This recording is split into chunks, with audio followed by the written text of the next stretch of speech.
नमस्कार साथियों, एक बार फिर से आपके सबसे ज़्यादा प्रिय चैनल दी एडू पॉकेट पर स्वागत है।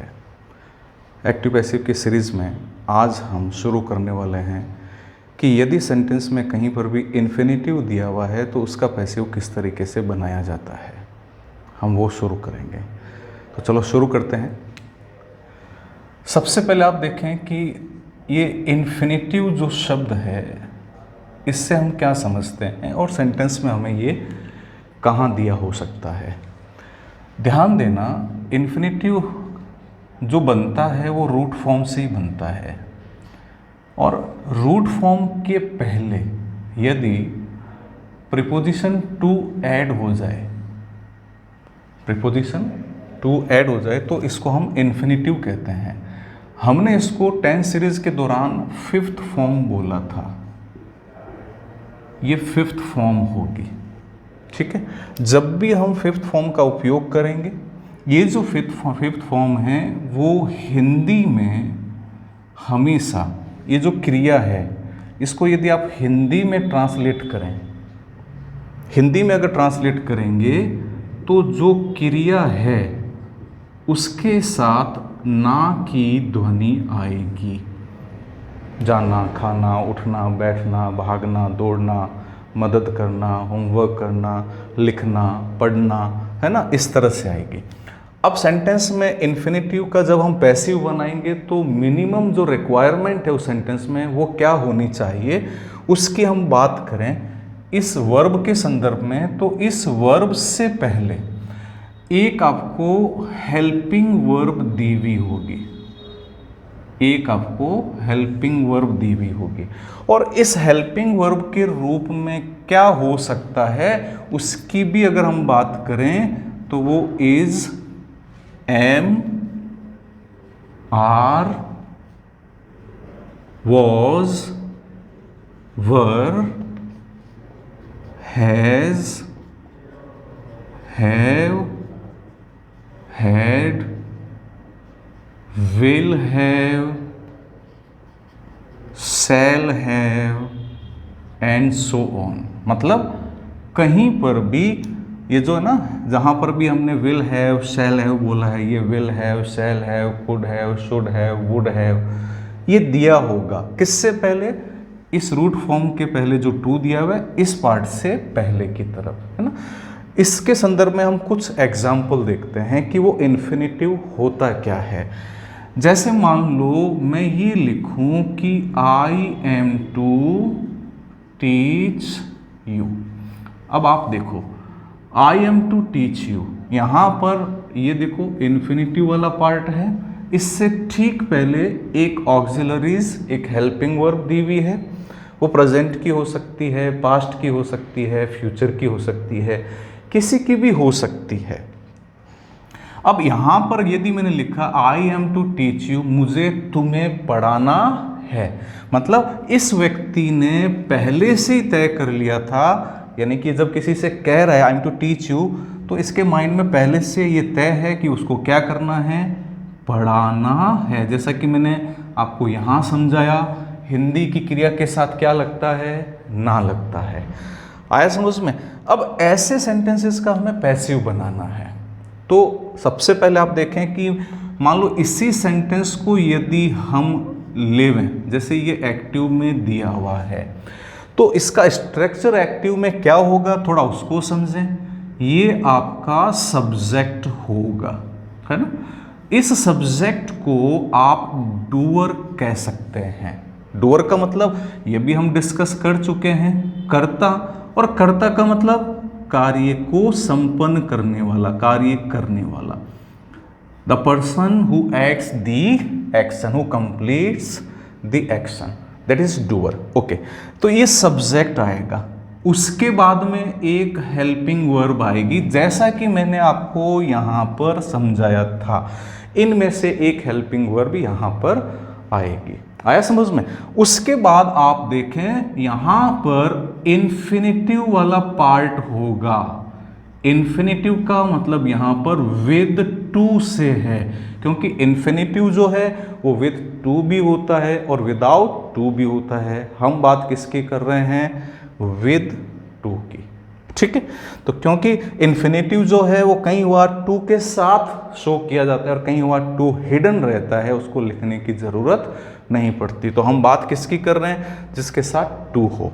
ठीक है, तो ये हुआ सब्जेक्ट यानी कि डूअर। उसके बाद क्या हुआ, हेल्पिंग वर्ब। उसके बाद क्या हुआ, इन्फिनेटिव वाला पार्ट, यानी कि इस व्यक्ति को ये काम करना है। ठीक है, अब इस काम का असर किस पे होगा, तो वो दो तरीके से हो सकता है।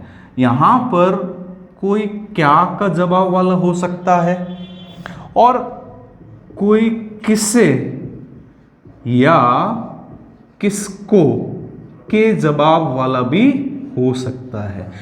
कहने का ये तात्पर्य है कि यहां पर लिविंग और नॉन लिविंग या यूं कहें डायरेक्ट ऑब्जेक्ट और इनडायरेक्ट ऑब्जेक्ट के रूप में हो सकता है। This is the minimum requirement of the sentence that is given to us to convert into passive. उसके बाद अगर कुछ है तो हम उसको कहेंगे अन्य शब्द। ठीक है, अब जब इसका पैसिव बनाएंगे तो हम क्या करेंगे, ये हमें समझना पड़ेगा। उसमें हमें क्या करना है, क्योंकि जैसे यहां दिया हुआ है सब्जेक्ट, हेल्पिंग वर्ब, इन्फिनेटिव, फिर ऑब्जेक्ट का ये जो पार्ट है ये क्या कहलाएगा, ये डायरेक्ट ऑब्जेक्ट होगा। ये आपका डायरेक्ट ऑब्जेक्ट होगा, ये आपका इनडायरेक्ट ऑब्जेक्ट होगा, है ना, ऐसे दिए होंगे। तो जब आप पैसिव बनाते हो तो what is where should we start, है ना, where should we start from या विद, हमें शुरू कहां से करना चाहिए, तो वो हमें समझना पड़ेगा। उसके लिए हमें यहां से ऑब्जेक्ट जो दिया हुआ है उसको सब्जेक्ट के स्थान पर प्लेस करना होगा, है ना। एक बार इसका आप स्क्रीनशॉट लें, फिर हम आगे की तरफ चलते हैं, समझने का प्रयास करें। ध्यान देना, जो एक्टिव सेंटेंस होगा उसके स्ट्रक्चर क्या होगी, उसमें आपको डूअर दिया होगा, देन एक हेल्पिंग वर्ब, है ना, one of the helping verb आपको दी होगी, is am are, was were, has have, had, will have, shall have, should have, could have, जो भी है वो दिया होगा। उसके बाद विद टू इन्फिनेटिव होगा, उसके बाद ऑब्जेक्ट वाला पार्ट होगा। ऑब्जेक्ट आपके दो हो सकते हैं, मिनिमम एक होगा तो ही पैसिव होगा, अगर दो है तो क्या करना, हम इस पर कई बार डिस्कस कर चुके हैं। दो ऑब्जेक्ट होने पर एक ऑब्जेक्ट से आप सेंटेंस की शुरुआत करोगे, उसको आप सब्जेक्ट के स्थान पर रखोगे, दूसरा कहाँ आएगा सेंटेंस में, जहां पर भी थर्ड फॉर्म है उसके बाद लिखा जाएगा, जो कि हम समझने वाले हैं। ठीक है, तो यहां तक करने के बाद में आप देखें कि अब हम इसको आगे समझते हैं कि यदि सेंटेंस में आपको इस तरह से हेल्पिंग वर्ब दिया हुआ है, दी हुई है, और ये सेंटेंस का स्ट्रक्चर इस तरह से है, तो आपको करना क्या होगा। जैसे यहां देखो ये यू दिया हुआ है, तो आप इसको क्या करेंगे, पहले सब्जेक्ट के स्थान पर लिखेंगे। तो हम इसको बोलेंगे कि जो ऑब्जेक्ट है उस ऑब्जेक्ट को आपने क्या बना दिया। सबसे पहला काम आपका ये करना है, ऑब्जेक्ट बनाना है। ध्यान देना, when we convert our object that is given in the sentence, that should be there, that always must be there in objective case.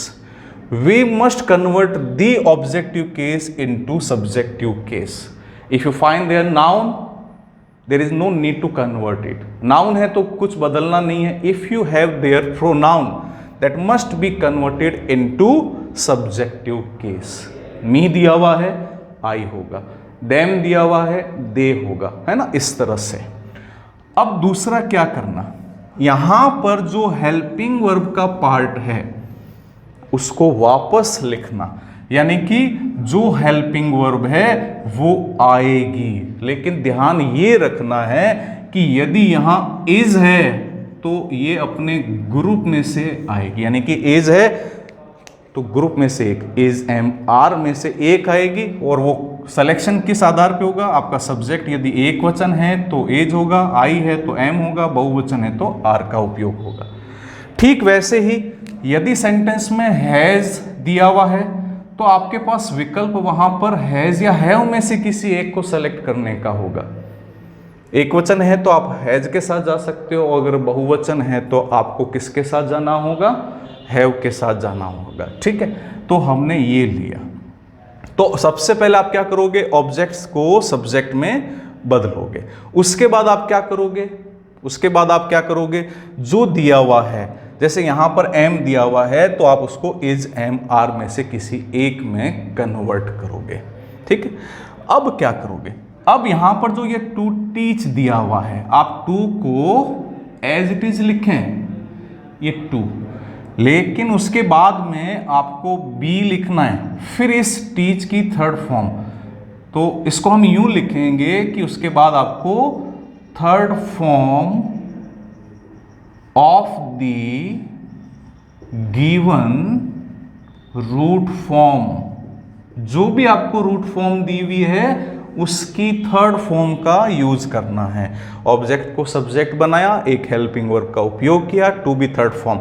अब यहां समझना यह है कि whenever we are given to plus first form, you must always convert the part of the sentence into to be third form. To be third form, to plus first form, to be third form, to plus first form, to be third form, इस तरह से आपको इसको convert करना है। ठीक है, उसके बाद क्या करें, जैसे आपने यहां तक लिख लिया, अब आप क्या करें, एक प्रीपोजिशन हम यहां पर लगाएंगे, मोस्टली बाय का यूज करते हैं। ठीक है, बाय नहीं आए उस स्थिति में क्या आएगा, ये हम एक अलग से एक सेपरेट वीडियो लेक्चर में इसको समझेंगे। बाय आएगा, उसके बाद क्या दिया हुआ है, जो यहां सब्जेक्ट है उसको ऑब्जेक्ट में बदलना होगा। लेकिन यदि दूसरा ऑब्जेक्ट है, if we have in the sentence second object, तो दूसरा ऑब्जेक्ट आपको यहां लिखना पड़ेगा, किसके बाद, थर्ड फॉर्म के बाद में लिखना पड़ेगा। मैं दोबारा बताता हूं, एक ऑब्जेक्ट से आपने सेंटेंस बनाया तो दूसरा ऑब्जेक्ट हमेशा वर्ब की थर्ड फॉर्म के बाद लिखा जाएगा। ठीक है, यहां तक बात समझ में आई।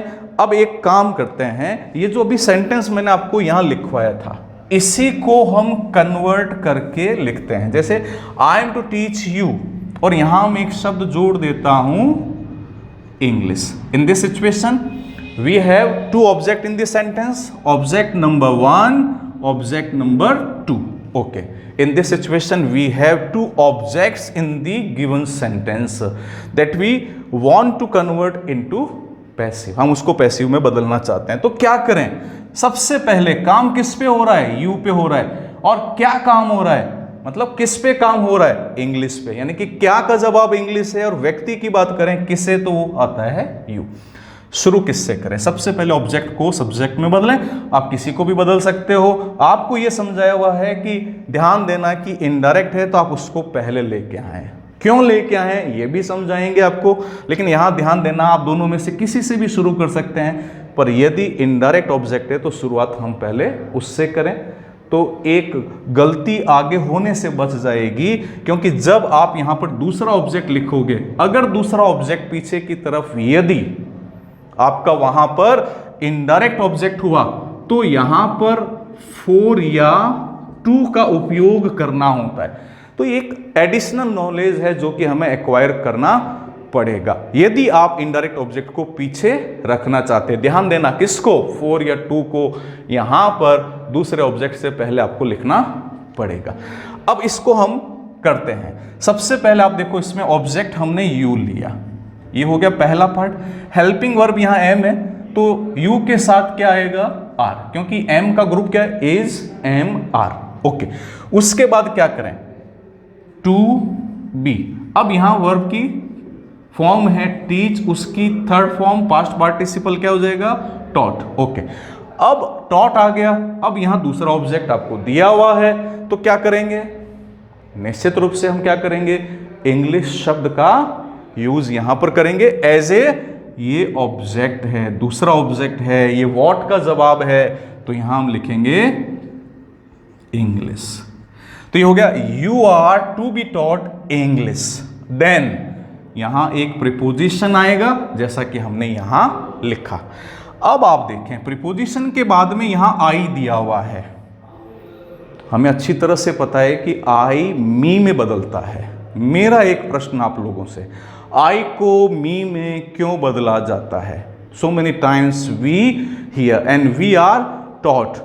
केवल इतना ही सिखाया जाता है कि आई को मी में बदलते हैं, मी को आई में बदलते हैं। तो what is the main reason to write down their objective case? एक नियम है अंग्रेजी में, जब हम नाउन केस और प्रोनाउन केस पढ़ेंगे उस दौरान इसको समझेंगे कि ये एक प्रीपोजिशन है, और प्रीपोजिशन के बाद में यदि आपको प्रोनाउन का यूज करना है तो you must use their only and only objective case. यहां ऑब्जेक्ट, यहां पर आई है, आई का ऑब्जेक्टिव केस क्या होगा? मी।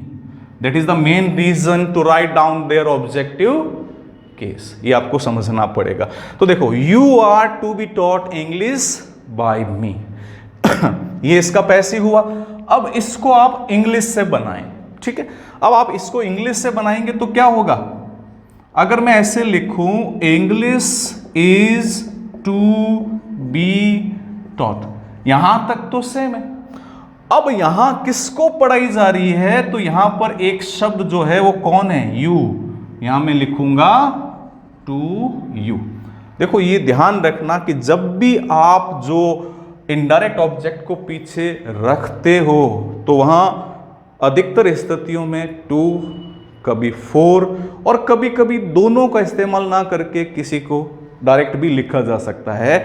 इसलिए हमें ये ध्यान रखना होगा। सारी सिचुएशन को हम एक वीडियो, सेपरेट वीडियो लेक्चर में इसको समझने का प्रयास करेंगे। English is to be taught to you, अब आएगा बाय, और यहां से सब्जेक्ट आई को ऑब्जेक्टिव केस में लेंगे तो क्या हो जाएगा? मी। इसको दोबारा देखें, बाय मी क्यों लिखा? इसका जवाब सब यही देंगे कि सब्जेक्ट को हमने ऑब्जेक्ट में बदला इसलिए लिखा। लेकिन ध्यान रखना, बाय एक प्रीपोजिशन, अंग्रेजी में नियम है कि यदि प्रीपोजिशन के बाद में यदि आपको किसी प्रोनाउन को लिखना हो तो वो कभी भी सब्जेक्टिव मोड में या केस में नहीं होगा। तो कौन से केस में होगा? बिल्कुल सही, वो ऑब्जेक्टिव केस में होगा। और आई का ऑब्जेक्टिव केस क्या हो गया? मी। तो इसी तरीके से हम जो है किसी भी एक्टिव को जो आपको दिया हुआ है, किस रूप में दिया हुआ है? इन्फिनेटिव के रूप में दिया है, तो उसका पैसिव बना सकते हैं। दोबारा देखें, आपको दिया जाएगा सब्जेक्ट, सब्जेक्ट के बाद में होगी एक हेल्पिंग वर्ब जो हम चर्चा कर चुके हैं। कौन कौन सी? Is, am, are, was, were, has, have, had, will have, shall have, should have, could have, would have, इस प्रकार के तमाम प्रकार की वर्ब अगर वहां दी हुई है, हेल्पिंग वर्ब दी हुई है, उसके बाद में क्या होगा? टू वाला इन्फिनेटिव, यानी कि इन्फिनेटिव विद टू, यानी कि रूट फॉर्म, ये दिया होगा। उसके बाद क्या होगा? यहां पर ऑब्जेक्ट एक, ऑब्जेक्ट दो होगा, फिर अन्य शब्द होंगे, है ना। फिर इसको बनाएंगे कैसे? मैं फिर से रिपीट कर देता हूं। आप यहां पर एक ऑब्जेक्ट को सब्जेक्ट में बदलेंगे, कोई भी एक को आप बदल सकते हो। आपने उसको सब्जेक्टिव में बदला, उसके बाद वो हेल्पिंग वर्ब जो भी है उस समूह में से एक आएगी। उसके बाद में ये जो मेन पार्ट है ये बदला जाएगा टू बी थर्ड फॉर्म में, third form of the root form, third form of the root form. उसके बाद क्या होगा? यदि दूसरा ऑब्जेक्ट है तो आप यहां लिखें, उसके बाद एक preposition, mostly we use there by, and after the by हमें यहां जो सब्जेक्ट दिया हुआ है उसको वहां ऑब्जेक्ट के रूप में लिखना है, यानी कि जो सब्जेक्ट है उसको ऑब्जेक्टिव फॉर्म में लिखना है। लेकिन यदि नाउन है तो there is no need to change, आपको चेंज करने की जरूरत नहीं है। But if you have there pronoun then what should we do? तो हमें क्या करना है? ये प्रोनाउन चेंज होगा, ये प्रोनाउन जो है वो चेंज होगा, क्योंकि ये सब्जेक्टिव होगा और ये ऑब्जेक्टिव होगा। ये अगर ये दिया हुआ है तो ये होगा, और ये दिया हुआ है तो ये होगा। ये हमें ध्यान रखना है, ठीक है। इसको हम एक दो उदाहरण से और समझते हैं, ठीक है। एक बार आप इसका स्क्रीनशॉट लें और समझने का प्रयास करें। विश्वास है कि आप लोगों को यहां तक समझ में आया होगा। यहां विशेष तौर से आपको ध्यान क्या रखना है, मैं दो चीजों को रिपीट करना चाहूंगा। सबसे पहले तो सब्जेक्ट ऑब्जेक्ट में बदलेगा, ऑब्जेक्ट सब्जेक्ट में बदलेगा, यहां तक तो ठीक है।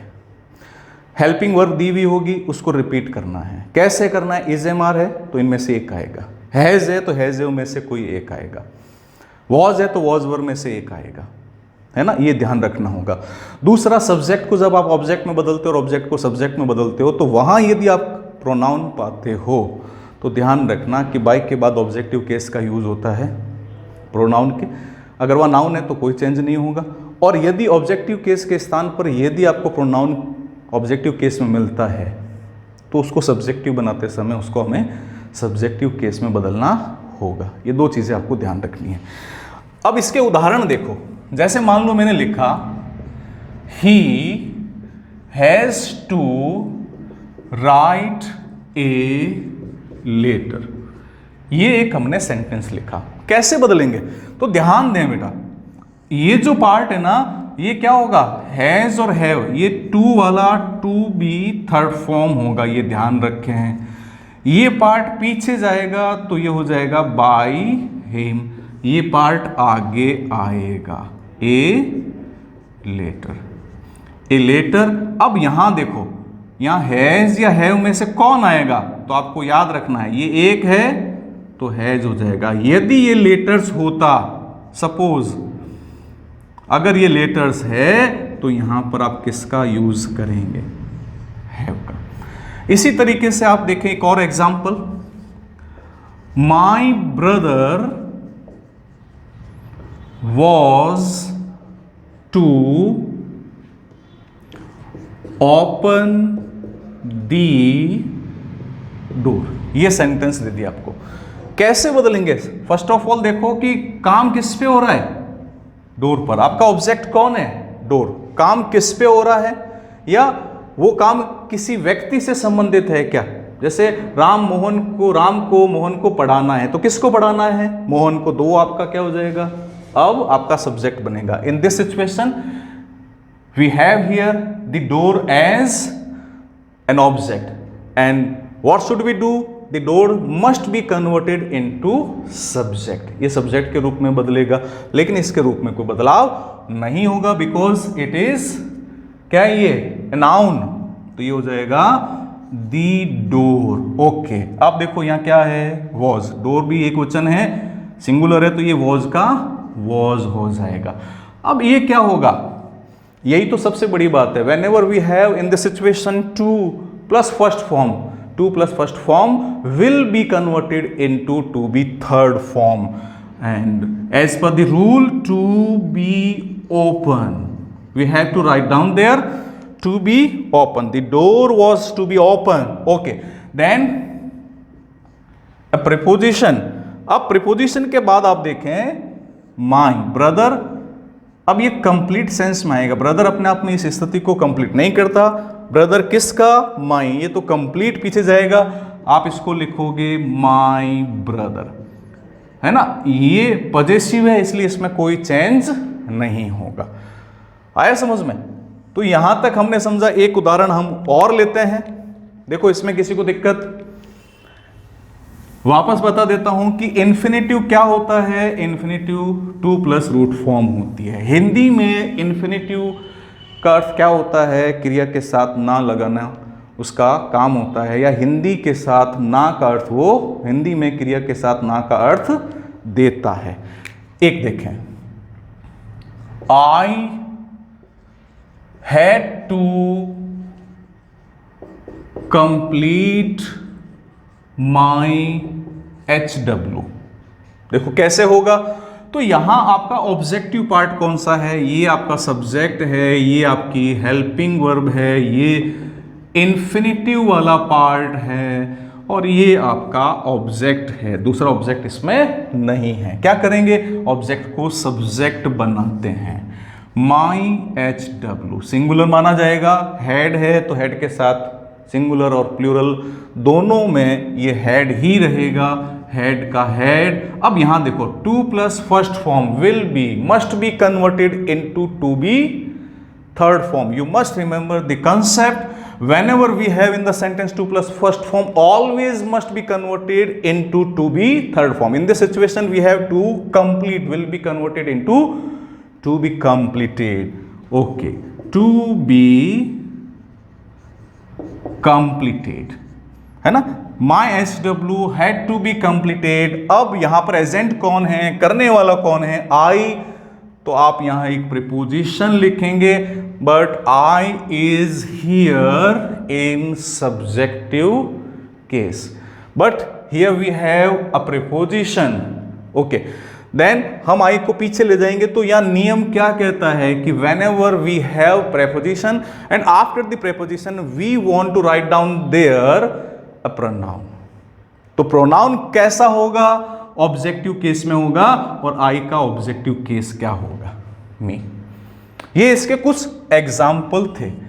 ये हमने सीखा कि एक्टिव और पैसिव, एक्टिव के सेंटेंसेस में यदि इन्फिनेटिव दिया हुआ हो तो उसका पैसिव कैसे बनाया जाता है। एक सेंटेंस पर हम और डिस्कस करेंगे जाते जाते, वो क्या होगा वो समझते हैं।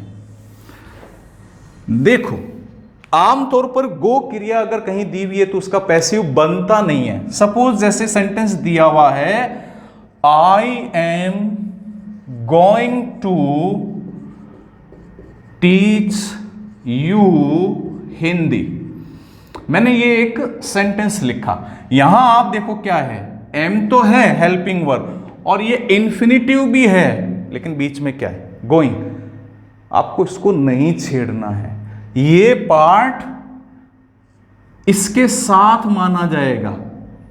अगर गोइंग दिया हुआ है तो आप इसको going to be third form लिखेंगे। क्या लिखेंगे, going to be third form.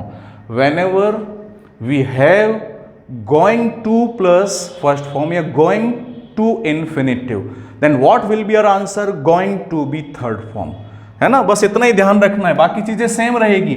यहां दो ऑब्जेक्ट है, ऑब्जेक्ट एक, ऑब्जेक्ट दो। हमने यू से स्टार्ट किया, ये यू।